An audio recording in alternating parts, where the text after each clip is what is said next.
Hey, it's Craig back with another Mortgage Minute, and I wanted to go over something that a lot of clients who are buying homes, they hear these terms thrown around, but they're not 100% sure how they work. So today we're going to talk about earnest money. Okay.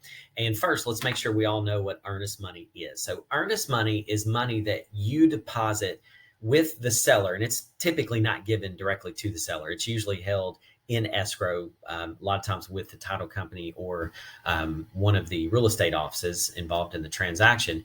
But it's money that you as a buyer put up as a deposit with the seller, that basically tells the seller, hey, I am interested enough in your house that I want you to take it off the market while I get my loan closed.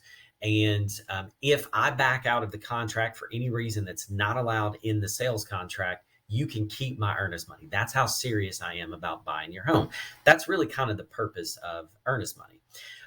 Now, the question that a lot of times people have is, okay, well, what does that mean when I pay earnest money? Does that mean, is that taken off of the sales price? And technically, no. So what happens is that's a deposit on the transaction. So let me give you an example. Let's say that it's a 300,000 sales price. Let's say that your down payment, just for easy math, is $30,000. And let's say that the seller is paying all of your closing costs, just for a quick second. Okay. So typically all you would need to bring to closing would be $30,000. But let's say that you prepaid or in earnest money put down as a deposit $5,000. Okay. In that instance, at closing, all you need to bring is $25,000.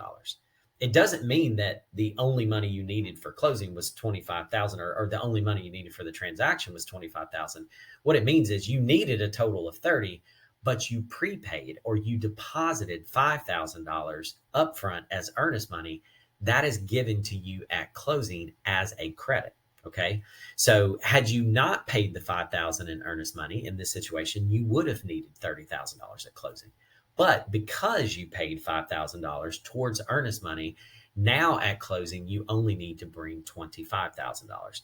And it's a straight credit. So if you're doing a loan that doesn't require down payment, and let's say that the closing costs are $6,000 and you prepaid or put earnest money down at $5,000, then at closing, you would only need to bring $1,000. Or another way to think about it is, let's say that you're doing 100% loan to value, so no down payments needed, and the seller's paying all of your closing costs. So you don't need any money at closing for anything, but you put in earnest money, $5,000. What happens to that $5,000 then?